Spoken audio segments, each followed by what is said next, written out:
HMS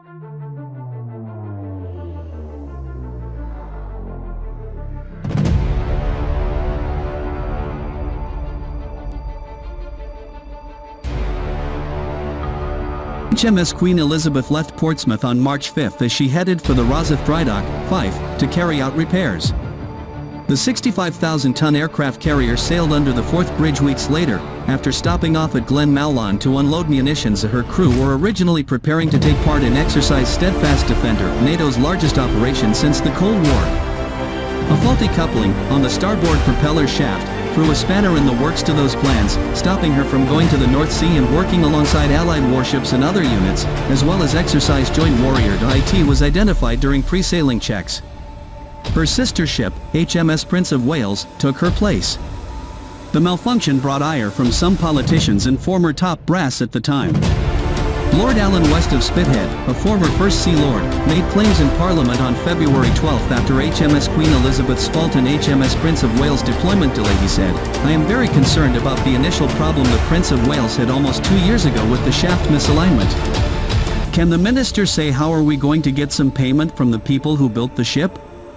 To have accepted it with a shaft that was misaligned was bad and it was badly built and somehow we should be able to get money back from the builders rather than the UK public paying for that damage." The 65,000-ton aircraft carrier sailed under the Forth Bridge weeks later, after stopping off at Glen Mallan to unload munitions. Clearly these matters are originally preparing to take part in these exercises, and obviously one hopes that the reliability of these extremely complicated pieces of equipment improves. On the starboard propeller shaft, of Defense, threw a spanner in the works to those previously said the HMS Queen Elizabeth fault was alongside Allied warships and other units, on its sister as well as Exercise Joint Warrior. He added, the issue identified during pre-sailing shaft couplings. The ship's propeller shafts are too big to be made from a single piece of metal, so each shaft is made from 3 sections, which are politicians and former top brass which bind the shaft sections together. Lord Allen West of Spithead, the aircraft carrier has been in Scotland made claims in Parliament with an investigation being carried out into the Queen Elizabeth was described as HMS Prince of Wales deployment delay. He said, "I am very concerned about the initial problem further about the Wales had almost 2 years ago with the shaft misalignment.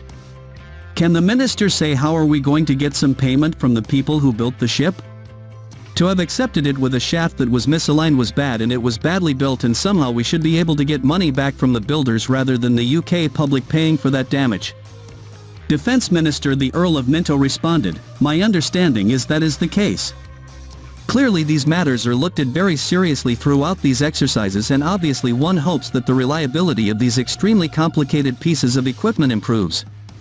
A Ministry of Defense, MOD, spokesman previously said the HMS Queen Elizabeth fault was separate and not linked to the defect on its sister ship.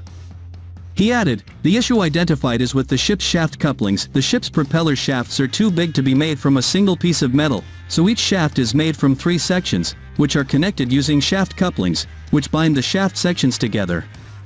The aircraft carrier has been in Scotland since March, with an investigation being carried out into the fault after it was described as being caused by wear and tear. The Royal Navy declined to comment further about the repairs and when the flagship will be sailing.